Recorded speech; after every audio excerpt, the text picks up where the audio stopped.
Bonjour. Aujourd'hui, on se lance dans une exploration assez pointue, 2 versets seulement, Oui, tout petit, hein. tirés de l'Épître aux Romains chapitre 3, versets 30 et 31. Mais attention, c'est dense. Ah oui, très dense. On va toucher à des concepts clés. L'unicité de Dieu, la justification par la foi, et puis ce rapport, parfois un peu compliqué, entre la foi et la loi. Exactement. La source, c'est donc juste ça, hein, 2 lignes. C'est presque minimaliste. Oui, mais quel poids! Ça demande vraiment de s'y pencher de près. L'objectif, c'est de comprendre comment Paul, en si peu de mots, arrive à dessiner une vision assez radicale de la foi, son côté universel, et puis son lien, surprenant avec la loi. Hmm, Bon, décortiquons ça ensemble. C'est parti pour une analyse serrée. absolument. Et c'est typiquement le genre de passage où chaque mot compte, chaque terme est vraiment pesé. Justifiera, foi, loi. Oui, Circoncis, incirconcis, tout ça, c'est un concentré théologique assez explosif, on peut dire. On est vraiment au cœur d'une argumentation qui a dû secouer pas mal de monde à l'époque. C'est dense, mais franchement, c'est passionnant à démêler. Alors, commençons par le premier. Romains 3, verset 30, je le cite. Puisqu'il y a un seul Dieu qui justifiera par la foi les circoncis et par la foi les incirconcis. Voilà. Bon, d'emblée, ça pose le cadre. Un seul Dieu. C'est la base. C'est le postulat de départ, oui. Et de là découle une conséquence directe. Ce Dieu unique, il va justifier, rendre juste, c'est ça. C'est l'idée, le déclarer juste. Il va justifier les gens d'une seule et même manière, par la foi. Et là où ça devient frappant, c'est que ça s'applique à tout le monde, Sans distinction. les circoncis et les incirconcis. Pareil pour tout le monde. Exactement. Waouh. Ça, c'est un sacré coup de balai dans les catégories habituelles de l'époque, j'imagine. Ah oui, complètement. Et cette affirmation un seul Dieu, ce n'est pas juste une déclaration de foi monothéiste un peu abstraite, comme ça. Non. Non, ici, c'est vraiment la clé de voûte logique de tout l'argument. Paul dit en gros, si Dieu est unique, alors sa façon d'être en relation juste avec les humains doit être unique aussi. Logique. Il ne peut pas y avoir plusieurs standards, plusieurs chemins qui dépendraient de l'origine ethnique ou religieuse des gens. C'est d'une cohérence assez redoutable comme argument. D'accord. Et ce fameux justifié par la foi, qu'est-ce que ça veut dire concrètement, justifié? Alors, justifier, dans ce contexte précis, attention, ce n'est pas rendre quelqu'un vertueux comme par magie ou par ses propres efforts. C'est plutôt le déclarer juste. 1. Le déclarer. Oui, comme un verdict au tribunal. L'acquitter, en quelque sorte. Le considérer comme étant en règle devant Dieu. Ok. Et le moyen, la base de cette déclaration, ce n'est pas les œuvres de la loi, ce n'est pas l'appartenance à un peuple, Non. c'est la foi, c'est-à-dire la confiance, l'adhésion croyante à ce que Dieu fait, à sa promesse. Imaginez un tribunal où le juge dit acquitter, non pas parce que l'accusé a prouvé sa bonne conduite, Mhm. mais parce qu'il fait confiance à une promesse du juge ou un acte de grâce du juge. C'est un renversement complet de perspective pour beaucoup à l'époque. Oui, cette image du tribunal, elle est parlante. Ça aide à voir que ce n'est pas une question de mériter son statut, Non, pas du tout. mais de le recevoir, par la foi. Et ensuite, ce qui frappe, c'est cette universalité. Les circoncis et les incirconcis. Juste pour être sûr, ça représente qui déjà, concrètement? Oui, c'est essentiel de le rappeler. Les circoncis, bon, ça désigne clairement le peuple juif. La circoncision, c'était le signe physique de l'alliance avec Dieu depuis Abraham. D'accord. Le peuple de l'Alliance, dépositaire de la loi. Exactement.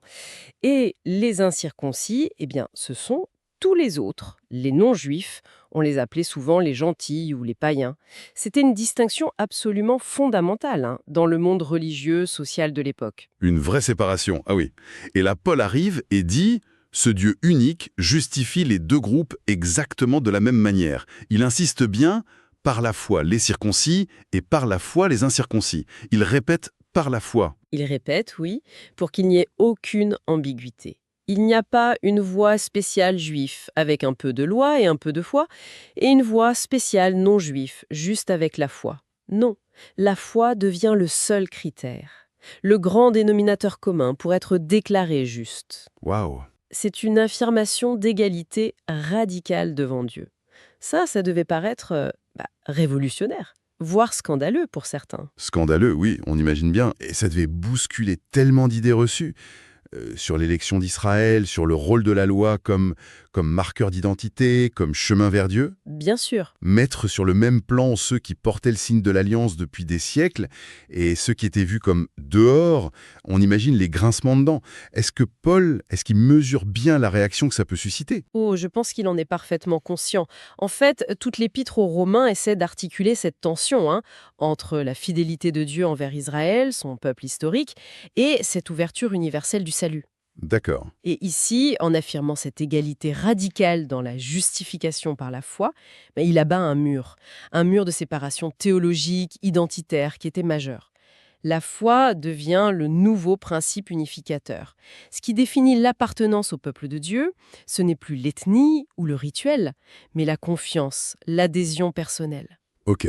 Donc la foi, c'est la clé universelle. Compris. Mais alors, la question qui vient tout de suite après, c'est si c'est la foi qui justifie tout le monde, qu'est-ce qu'on fait de la loi? Ah, là voilà, la question. Cette loi si importante pour les circoncis, si détaillée, si vénérée, est-ce qu'elle devient inutile, caduque? Est-ce que cette insistance sur la foi, ça revient pas à dire, bon, la loi, on oublie? Et c'est là justement que Paul enchaîne direct avec le verset 31. Comme s'il avait entendu l'objection monter dans la salle, quoi. Exactement. Le verset 31, c'est une réponse directe à cette objection, qu'elle soit implicite ou qu'on la lui ait déjà faite. D'ailleurs, il la formule comme une question rhétorique, ça montre bien qu'il anticipe la critique. Oui, le verset 31 dit Paul. Anéantissons-nous donc la loi par la foi? C'est la question qui brûle les lèvres, j'imagine. C'est ça. Et la réponse, elle fuse sans aucune ambiguïté, loin de là. En grec, c'est me genoito. C'est très fort comme négation, non? Ah oui, c'est une négation absolue. Presque un cri du cœur. Certainement pas. Que cela n'arrive jamais. Et ce n'est pas tout. Il ne dit pas juste non. Il ajoute, au contraire, nous confirmons la loi. Et c'est là que ça devient vraiment intriguant. Non seulement la foi n'annule pas la loi, mais elle la confirme. Confirmer. Comment ça? Ça semble presque contradictoire avec l'idée que c'est la foi et seulement la foi qui justifie. C'est tout le nœud du problème et toute la subtilité de Paul ici. Le fait même qu'il pose la question, ça montre qu'il sait très bien que son auditoire pourrait conclure trop vite. Ah bah super, si c'est la foi qui sauve, alors la loi, poubelle. Voilà. Il coupe court à ça. Le « loin de là », c'est un rejet viscéral de cette idée. Pour Paul, la foi, ça ne mène pas à l'anarchie, ça ne veut pas dire qu'on rejette tout ce qui vient d'avant. Ok. Mais alors, que veut dire confirmer la loi? Le verbe grec, c'est istémi, qui peut vouloir dire établir, maintenir, rendre stable. D'accord. Établir, maintenir. Oui. Et c'est là que l'interprétation devient plus délicate. Parce que Paul, il ne détaille pas le mécanisme exact dans ce verset-là. Il lance une affirmation forte, presque un slogan. On peut essayer d'explorer quelques pistes de sens en restant bien collé au texte et à sa logique interne. Comment la foi pourrait établir ou maintenir la loi? Oui, explorons un peu. Parce que confirmer, ça peut vouloir dire différentes choses. Est-ce que ça veut dire que, quand on a la foi, on est plus motivé à obéir à la loi, peut-être? Ce serait une première piste, oui. L'idée que la foi authentique, elle produit une transformation intérieure, et cette transformation, elle conduit non pas à rejeter les exigences morales de la loi, mais au contraire à les accomplir. Mais par un autre moteur. Ah, un autre moteur. Oui, non plus la contrainte extérieure ou la recherche de mérite personnel, mais plutôt l'amour, la reconnaissance envers Dieu, qui sont les fruits de la foi. Dans ce sens-là, la foi mènerait à la réalisation de l'intention profonde de la loi. Elle permettrait de vivre ce que la loi demandait. D'accord, intéressant. Et il y a d'autres pistes? Une autre piste, qui n'est pas forcément contradictoire d'ailleurs, ce serait que la foi confirme la loi en montrant sa vraie fonction. Sa vraie fonction. Oui, peut-être que pour Paul, la loi, son but premier, ça n'a jamais été de permettre aux gens de se justifier par eux-mêmes. Il vient de passer plusieurs chapitres à dire que c'est impossible d'ailleurs. C'est vrai. Sa fonction, c'était plutôt de révéler le péché, de montrer l'impasse de l'effort humain pour atteindre la justice de Dieu. Et donc en faisant ça, elle préparait le terrain pour la solution de Dieu, la justification par la grâce qu'on reçoit par la foi. Ah, comme un diagnostic qui montre la maladie pour qu'on accepte le remède. C'est une bonne image, oui. La loi comme un pédagogue, disait Paul ailleurs, qui nous conduit vers la nécessité de la foi, vers Christ. Dans cette optique, la foi vient valider le rôle de la loi. Elle confirme que la loi avait raison de pointer nos limites et notre besoin d'une intervention divine. Donc, si je saisis bien ces deux pistes, la foi ne serait pas en opposition frontale avec la loi. Non. Elle viendrait plutôt soit accomplir ce que la loi visait mais ne pouvait pas faire seule, soit elle viendrait confirmer que la loi était nécessaire pour nous montrer notre besoin de la foi. C'est beaucoup plus nuancé qu'une simple annulation, en fait. Exactement. C'est beaucoup plus subtil. La foi redonne à la loi sa juste place, finalement. C'est une excellente manière de le dire. Paul semble affirmer, loin de démolir la foi la remet sur ses vraies fondations. Elle l'établit dans son rôle et sa signification ultime. La loi reste importante, elle n'est pas jetée aux orties. Mais son statut et sa fonction sont redéfinis. À la lumière de la foi en Christ, même si Christ n'est pas nommé ici, il est partout en arrière-plan dans Romains. D'accord. Donc il y a une tension, une dialectique. La foi remplace la loi comme moyen d'être déclaré juste. Oui, mais elle confirme la loi dans un autre rôle. Peut-être comme guide moral, comme expression de la volonté de Dieu pour ceux qui sont justifiés, ou comme témoin de la justice de Dieu révélée dans l'Évangile.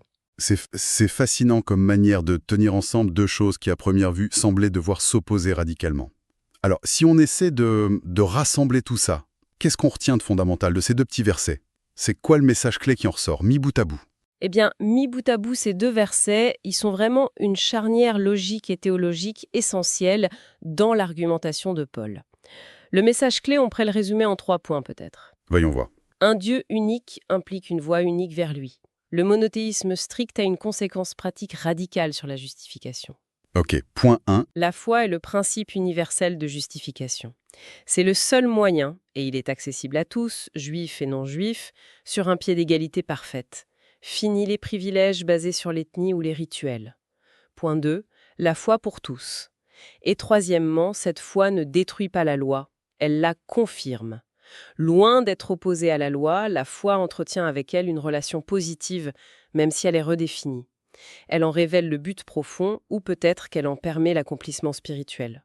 C'est très clair. Un Dieu, une foi pour tous, et une loi qui n'est pas abolie, mais répositionnée, confirmée. Ça dessine une vision très cohérente en fait, même si, on l'a dit, elle devait être révolutionnaire pour l'époque. Absolument. On sent la puissance intellectuelle derrière ces quelques mots. Tout à fait. Paul articule ici une interaction vraiment complexe entre la continuité et la discontinuité. Continuité parce que la loi, qui vient de ce même Dieu unique, n'est pas rejetée, elle est confirmée.